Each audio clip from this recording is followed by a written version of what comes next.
മുൻപ് മുതലപ്പുഴയിൽ നിന്ന് സ്ഥിരമായി വന്നിരുന്ന വാർത്ത അപകടത്തിൽ ബോട്ട് മറിഞ്ഞു എന്നുള്ള രീതിയിലുള്ള വാർത്തകളായിരുന്നു. അത്തരം വാർത്തകൾ സംഭവിച്ചിരുന്നത് ഇപ്പോൾ ഞാൻ ഈ നിൽക്കുന്ന മണൽത്തിട്ടയിലാണ് എന്നുള്ളതാണ്. നിരന്തരം മത്സ്യത്തൊഴിലാളികളുടെ ബോട്ടുകൾ മറിഞ്ഞ് അപകടം സംഭവിച്ചുകൊണ്ടിരുന്ന പൊഴിയാണ് ഇന്ന് വിശാലമായ ഒരു മണൽത്തിട്ടയായി മാറിയിരിക്കുന്നത്. ഇതുവഴി മത്സ്യബന്ധനത്തിന് ദിവസേന വലിയ ചെറിയ വള്ളങ്ങളിലടക്കം മത്സ്യത്തൊഴിലാളികൾ പോയിരുന്നതാണ്. ഈ മണൽത്തിട്ട രൂപപ്പെട്ടതോടെ പൂർണ്ണമായും അവരുടെ മത്സ്യബന്ധന ഉപജീവനം തടസ്സപ്പെട്ട സാഹചര്യമാണ്. ഇത് മാറ്റി ലഭിക്കുക എന്നുള്ളതാണ് അവരുടെ ഏറ്റവും പ്രധാനപ്പെട്ട ആവശ്യം.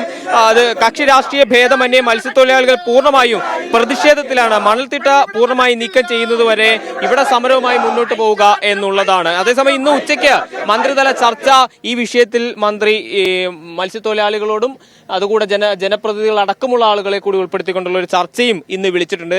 എങ്ങനെയാണ് ഇന്നത്തെ ചർച്ചയെ കാണുന്നത്? പ്രതീക്ഷയുണ്ടോ അതിൽ ഈ പ്രശ്നത്തിന് പരിഹാരം കാണും? കഴിഞ്ഞ കാലങ്ങളിൽ നടന്ന ചർച്ചകൾ പോലെ തന്നെയാണ്, പ്രതീക്ഷ തന്നെയാണ്. മന്ത്രി പറയുന്നത് ഇവിടെയുള്ള മത്സ്യത്തൊഴിലാളികൾ കേൾക്കണം, അല്ലാതെ മത്സ്യത്തൊഴിലാളികളുടെ വ്യാപനത്തിൽ കേൾക്കാൻ ഈ മന്ത്രിക്ക് മനസ്സ് വന്നിട്ടില്ലല്ലോ.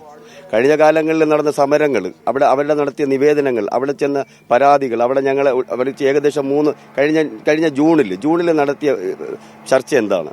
കഴിഞ്ഞ ജൂണിൽ കൃത്യമായ ഡ്രഡ്ജിങ് സർക്കാർ ഈ ഹാർബർ കമ്മീഷൻ ചെയ്തപ്പോൾ 5 മീറ്റർ ആഴം നിലനിർത്തി എല്ലാ വർഷവും 2 തവണ ഡ്രഡ്ജിങ് നടത്താമെന്ന് മത്സ്യത്തൊഴിലാളികളുടെ മുമ്പേ പറഞ്ഞിട്ടാണ് ഇത് കമ്മീഷൻ ചെയ്തത്.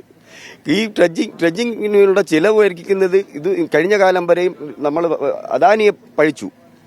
കഴിഞ്ഞ ജൂലൈ 21-ാം തീയതി അദാനി കരാർ കഴിഞ്ഞു. അദാനി ഇവിടെ നിന്ന് വിട്ടു.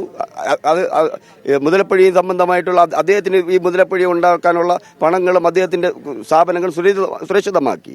എന്നാൽ അദാനി ഇവിടെ നിന്ന് കഴിഞ്ഞു പോയിട്ടും ഇന്നും സർക്കാർ പറയുന്ന അദാനിനെയാണ്. അദാനിയും ഈ മുതലപ്പുഴയുമായിട്ടുള്ള കരാറുകൾ കഴിഞ്ഞു. ജൂലൈ 2024 മാർച്ചിൽ കഴിഞ്ഞു. അത് എക്സ്റ്റൻഷൻ ചെയ്ത് വീണ്ടും 2 മാസം കൂട്ടി, വീണ്ടും അത് 1 മാസം കൂട്ടി. ജൂലൈ 21-ാം തീയതി ഇവിടുത്തെ കരാർ കഴിഞ്ഞു. ഇപ്പോഴും ഈ ഡ്രഡ്ജിങ് പോലും നിലവിൽ കാണുന്ന ഡ്രഡ്ജിങ് 2,17,00,000 രൂപ ഇപ്പൊ ഡ്രഡ്ജിങ്ങിന് വേണ്ടി ഉപയോഗിക്കുന്ന തുക അത് അദാനി ഇത് ഭിക്ഷ വാങ്ങിയിട്ടാണ്. ഈ അദാനി ഈ തുക കൊടുത്തില്ലെങ്കിൽ ഡ്രഡ്ജിങ് നടക്കില്ല. ഇവിടെയുള്ള മത്സ്യത്തൊഴിലാളികൾ ഇതിനേക്കാളും വലിയ ദുരിതത്തിലെത്തും. അപ്പോൾ ഇന്നും സർക്കാർ ഡിപ്പെൻഡ് ചെയ്യുന്നത് അദാനിനെയാണ്, അല്ലാതെ മത്സ്യത്തൊഴിലാളികളുടെ നികുതിയിൽ നിന്നും അവരുടെ ഖജനാവിലേക്ക് വരുന്ന തുകയെ ഈ മത്സ്യത്തൊഴിലാളികളുടെ ക്ഷേമത്തിനൊന്നും ഉപയോഗിക്കില്ല എന്നുള്ളത് വെല്ലുവിളിക്കുകയാണ്. ആ വെല്ലുവിളിയിൽ നിന്നും കൊണ്ടാണ് ഇന്ന് വീണ്ടും മന്ത്രി വിളിച്ചിരിക്കുന്നത്. മന്ത്രിക്ക് ഇത് ആദ്യത്തെ അനുഭവമല്ലല്ലോ. മന്ത്രിക്ക് ഇത് ഇന്നോ ഇന്നലെ ഉണ്ടായതല്ലോ. ഇദ്ദേഹം മന്ത്രിസഭയിൽ വന്നതിന് ശേഷം ഇത് ആദ്യത്തെ സമരമല്ലല്ലോ.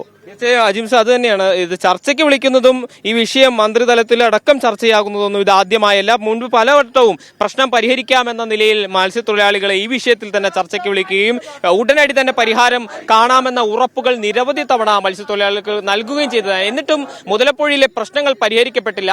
ഇവിടുത്തെ മണൽത്തിട്ട നീക്കാനുള്ള ഏതെങ്കിലും തരത്തിലുള്ള ഒരു ശാശ്വതമായ സംവിധാനം സർക്കാരോ അതിന് ചുമതലപ്പെട്ട ആളുകളോ എത്തിച്ചില്ല എന്നുള്ളതാണ്. ഇപ്പോൾ നമുക്ക് കാണാം, താൽക്കാലികമായി ഇവിടെ ഒരുക്കിയിരിക്കുന്ന ഡ്രഡ്ജിംഗ് സംവിധാനം ഉണ്ട്.